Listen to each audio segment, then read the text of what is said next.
Salmo 113, Amém, Jesus. versículo 5 em diante. Glória a Deus. Pastor Edson, quando nasceu a filha dele, já começou a orar pelo esposo.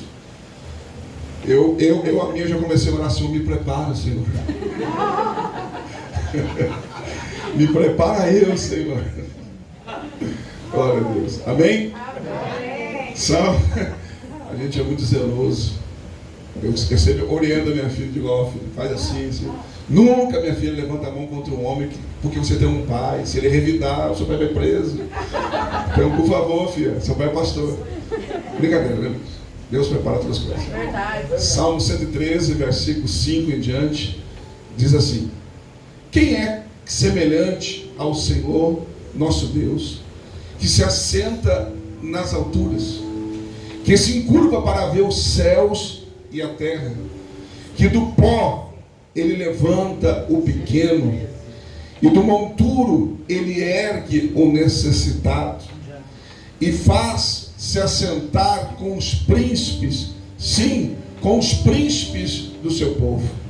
Faz que a mulher estéril habite em família, seja alegre, mãe de filhos, e não digo eu, mas diz a Bíblia: louvai ao Senhor.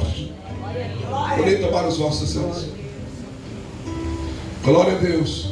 Amados, o texto bíblico fala: quem é semelhante ao Senhor nosso Deus, que se assenta nas alturas, ou seja, que tem um trono nas alturas. A Bíblia diz em Isaías capítulo 40, versículo 22, que Deus se assenta no globo terrestre, que cujos moradores para ele são como gafanhotos aos seus olhos. A Bíblia diz que o nosso Deus, ele é tão grande, tão poderoso, que para ele ver os céus e a terra, ele precisa se encurvar. Eu quero que você entenda que existe 3 céus. Existe o céu, amados, atmosférico, que é as nuvens, o céu estelar, que é as estrelas que a gente só vê à noite, mas existe um terceiro céu, amados, chamado céu dos céus, que está acima das estrelas, e é onde o nosso Deus está sentado. Por isso que a Bíblia diz que quando ele vai ver o céu e a terra, ele precisa se encurvar para isso. E daí a Bíblia vai dizer que esse Deus é tão poderoso, que do pó ele levanta o pequeno. Ele levanta do pó o pequeno. E quando a Bíblia diz pó, eu quero que você entenda isso. Pó é um sinal de humilhação. Tanto que alguém, quando acontecia uma tragédia, rasgava as suas vestes, se jogava no pó e começava a jogar pó na cabeça. Sinal de humilhação, que estava se humilhando, que estava numa situação de humilhação. Então, a Bíblia está dizendo que Deus tira o humilhado lá do pó, aquele que está humilhado, e faz ele se assentar com os príncipes, sim, com os príncipes do seu povo. Aleluia. Amados, olhando para a Bíblia Sagrada, eu vejo no livro de Josué, capítulo 2, versículo 4, uma mulher chamada Raabe. Era uma prostituta. E a Bíblia diz que ela tinha sua casa sobre o muro da cidade de Jericó. E a Bíblia diz que ela escondeu os espias do Senhor, quando foram espionar a terra para não serem pegos. E quando eles vão embora, eles fazem com ela um pacto, uma aliança, dizendo: olha, quando Deus nos entregar essa cidade, a janela que tiver com fio de escarlata amarrado, quem estiver dentro dessa casa se salvará. E assim ela acabou se salvando. Era uma prostituta. Jericó foi tomada, todo mundo foi morto, mas ela e a sua casa foram salvos. Prostituta. Bem, quando eu olho para o livro de Mateus, no capítulo 1, a genealogia de Jesus Cristo, amados, eu vou ver no versículo 5 que esta mesma mulher, Raabe, casou-se com Salmão. E a Bíblia vai dizer, amados, que ela e Salmão geram a Boaz. Boaz e Ruth geram Obed, Obed gera Jessé, Jessé gera Davi, e assim por diante. Ou seja, ela entra na árvore genealógica de Jesus e uma árvore de reis. É Deus. Ela casa-se com Salmão, que era um príncipe de Judá, vira uma princesa, e através dela são gerados reis. Ou seja, Deus é que tem poder de fazer isso. Aleluia. Aleluia.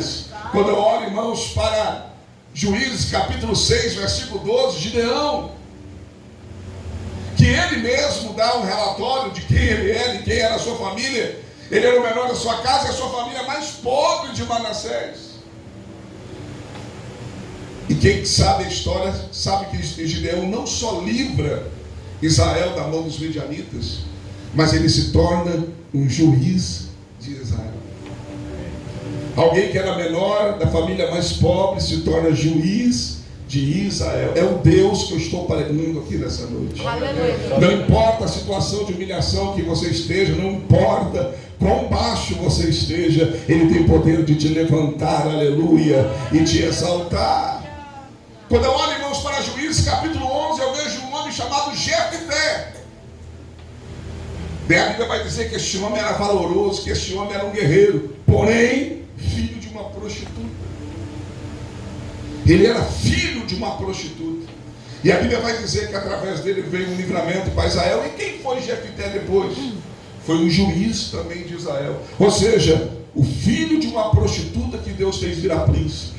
Ou melhor, está entre os príncipes. Por quê? Porque o nosso Deus é um Deus que exalta, é um Deus que levanta, e quando Ele quer levantar, ninguém pode impedir, porque ninguém é semelhante ao nosso Deus. É Deus, aleluia. A Bíblia diz no Salmo 78, versículo 70, que Ele tirou Davi de após as ovelhas, do aprisco das ovelhas. E a Bíblia vai dizer que Deus tirou ele, amados, de pastor de ovelha, e fez ele apacentar a Jacó, o seu povo, e Israel, a sua herança. Ou seja, Davi, que era um simples pastor de ovelha, se transformou em um dos reis mais poderosos e mais amados de Israel. Amados, até hoje, amados, o túmulo que supostamente é o túmulo de Davi, amados, é tão visitado quanto o túmulo que também supostamente é o túmulo de Jesus. Porque Davi foi um dos reis mais amados de Israel. Mas quem era ele? Nada, ninguém. Mas o Deus, aleluia, que eu estou pregando aqui nessa noite, levantou ele do pó e fez se assentar com os príncipes. Aleluia. É Deus que exalta, é Deus que tem o poder de fazer essas coisas. E a Bíblia diz que ele não só levanta do pó, a Bíblia vai dizer que ele também ergue do monturo o necessitado. Jerusalém tinha 12 portas. E uma das portas de Jerusalém era a porta do monturo. O que era a porta do monturo? O lixo da cidade. As pessoas iam à porta do monturo para jogar o lixo. Na porta do monturo estava o lixão da cidade. E a Bíblia diz que o meu Deus, do monturo, Ele ergue o necessitado e faz se assentar com os príncipes. Ele faz, irmãos, que aquele que está lá revirando lixo por necessidade, ninguém vai revirar lixo somente por prazer, por hobby. Não tem o que fazer, vou revirar lixo. Não, não tem necessidade. Mas a Bíblia diz que Deus, lá do lixo, Ele ergue o necessitado e faz se assentar com os príncipes do seu povo. Quem é semelhante ao nosso Deus? Quem pode fazer algo como o nosso Deus dessa forma? Amados, somente o nosso Deus que tem este poder. Aleluia. E Ele está aqui nessa noite para dizer para mim e para você que Ele é aquele que nos levanta. A Bíblia diz, irmãos, em Deuteronômio capítulo 28, versículo 13, que o Senhor nosso Deus nos colocaria por cabeça e não por cauda, que nós estaríamos por cima e não por baixo, bastasse nós obedecêssemos a sua voz. Então, é coisas que o nosso Deus tem o poder de fazer, é coisas que o nosso Deus tem o poder de realizar. A Bíblia diz que é Ele que faz que a mulher estéril seja mãe. Aleluias. Aleluia, Deus. E a Bíblia diz ainda, irmãos, mande filhos, e a Bíblia diz louvai ao Senhor por isso. Quantas mulheres na Bíblia que eram estéril, que Deus abriu a sua madre? Que Deus abriu a sua madre. Quero destacar pelo menos aqui, irmãos, alguma.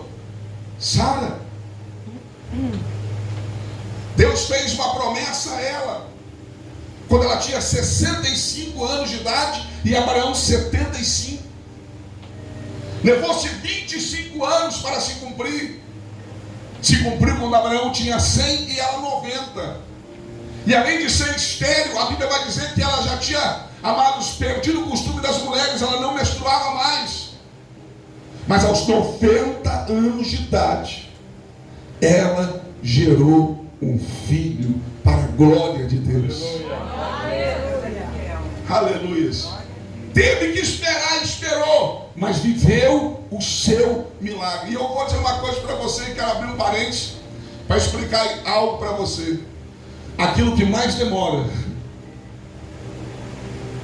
aquilo que nós mais demoramos para realizar, escute o que eu vou dizer para você. Não fique frustrado por causa disso, porque da mesma forma que vai demorar para realizar, Deus vai te dar mais tempo de vida para você viver o milagre que você esperou. Eu vou repetir. Às vezes a gente não quer esperar, né? Mas tem situação que não adianta, irmãos. Ou espera ou vive a vida toda sem viver o milagre. Então é melhor esperar. Sara teve um filho aos 90 anos, mas vai ver com quantos anos ela morreu? Com 127. Ela viveu 37 anos a mais para ver o seu filho virar um homem. O que Deus quer dizer com isso nessa noite?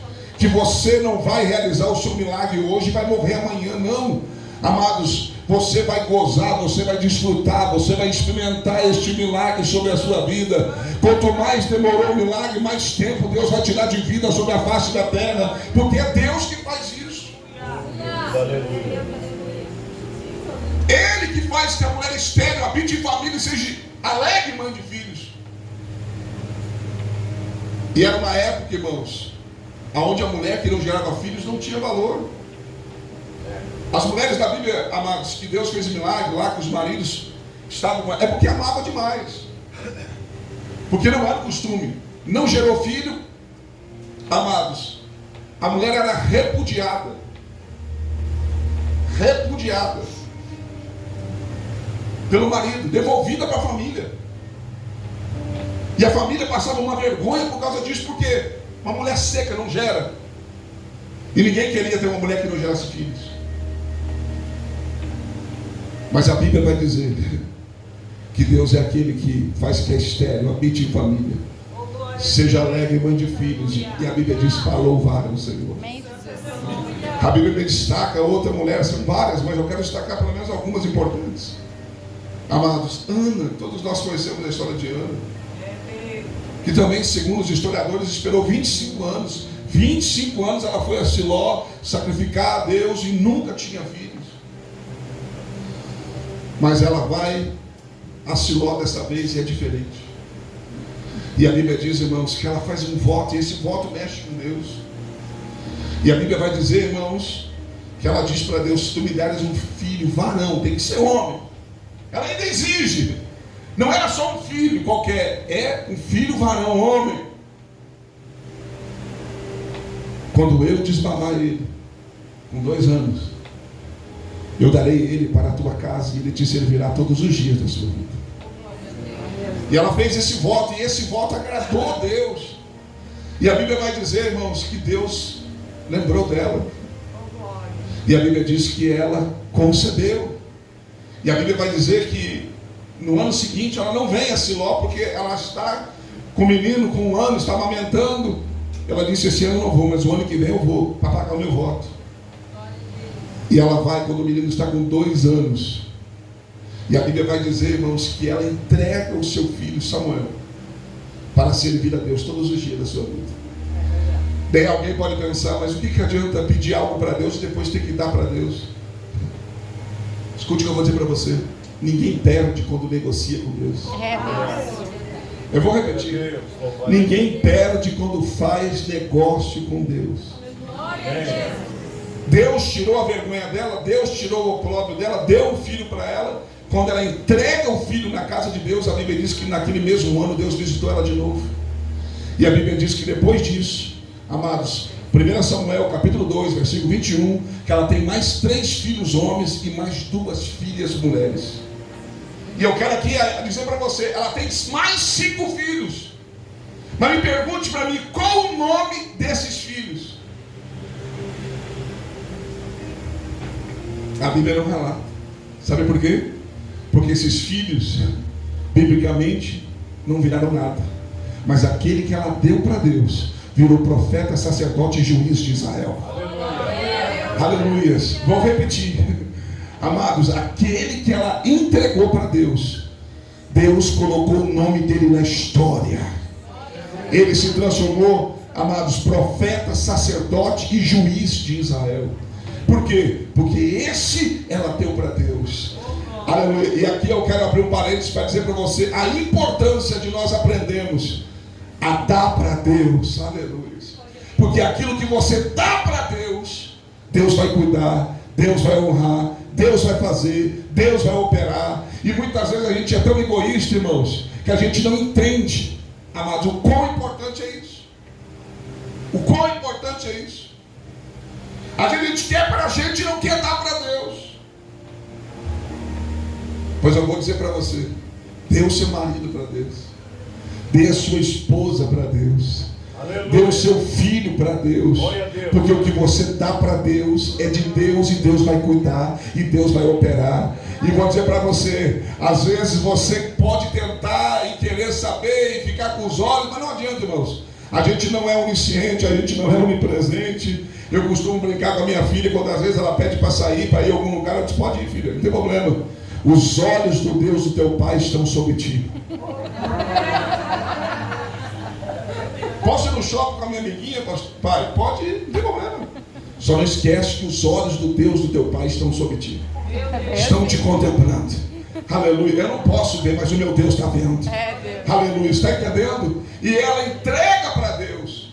E é maior aquilo que você entrega para Deus. Aleluia. E Deus honra ela, e Deus abençoa ela. Este é o Deus que eu estou pregando aqui nessa noite. Este é o Deus que pode mudar a sua história. Este é o Deus que pode reverter qualquer situação em sua vida. Amém. Eu me recordo, não sei se já contei aqui, se já contei, alguém não ouviu. Eu estava pregando numa cidade chamada São Gonçalo do Sapucaí, em Minas Gerais. E eu fui convidado para pregar no presídio. Eu fui no presídio e eu contei meu testemunho. Contei minha história do presídio. E mais de 30 presos aceitaram Jesus naquela manhã. E quando nós chegamos na casa do pastor, depois de algum tempo, próximo do meio-dia, veio uma viatura da Polícia Civil na casa do pastor, perguntando por mim. O pastor, irmãos, quase desmaiou. Eu disse, fica tranquilo, homem. E daí, olha, o delegado está pedindo a sua presença lá na delegacia. Eu brinquei com ele, olha, nesse carro eu já andei muito na parte de trás, agora nem na parte da frente eu ando mais. Eu vou com o pastor e daqui a pouquinho a gente está lá. Tá bom, daqui a pouquinho. Esperamos o senhor lá, pastor. E daí fomos lá. E o pastor mesmo, tudo amigável, né, com quem foi lá me chamar, mas assim mesmo o pastor foi com o pezinho atrás. Sabe que eu não vou na delegacia, esse cara vai ficar preso, eu vou ficar junto ainda. Daí quando chega lá, amados, chegamos na delegacia, o delegado veio me receber. E daí veio me receber e me convidou para ir para o gabinete dele. Quando eu entrei no gabinete dele, irmãos, estava uma mulher sentada no sofá. E quando cheguei, Deus já me revelou o que estava acontecendo com eles, que estava com um problema no casamento. Deus restaurou, Deus fez a obra. E daí ele disse para mim, eu chamei o Senhor aqui por um propósito. Nós precisamos de Deus. Aleluia. Precisamos do mesmo Jesus que os presos hoje de manhã aceitaram. Aleluia. Nós queremos aceitar esse Jesus na nossa vida. E daí o delegado, irmãos, dobrou o joelho e a esposa na minha frente. Daí passou um filme na minha cabeça. Tantas vezes que eu entrei a soco e pontapé na delegacia, preso por algum crime que tinha cometido. Que eu vim do mundo do crime, das drogas. E daí ali ele estava de joelho delegado na minha presença. E daí Deus falou no meu ouvido, aleluia, bem baixinho: eu sou aquele que levanta do pó e do monturo e faço se assentar com os príncipes do meu povo. Aleluia. O delegado agora estava de joelho diante de mim, recebendo o Jesus que eu estava pregando. Aleluia, Deus. Eu também sou o filho da prostituta que virou embaixador do reino. Eu também sou aquele que veio do crime das drogas, que Deus fez profeta e pregador da sua palavra, porque é Ele que levanta, é Ele que capacita, é Ele que ensina. E quando Ele levanta, ninguém pode derrubar aquilo que Ele levanta. É Deus, aleluia. Se Deus levantar, se Deus colocar no meio dos príncipes, irmãos, pode se levantar quem quiser, não vai conseguir.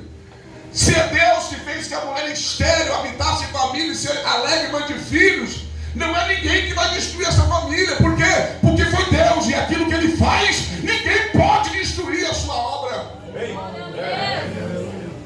Nessa noite, se você se acha que está lá embaixo, o meu Deus é aquele que levanta. Oh, glória. Se você acha que está passando algum tipo de humilhação, o meu Deus é aquele que exalta. Ele está aqui nessa noite, em nome de Jesus, para mudar a história da sua vida e abençoar você.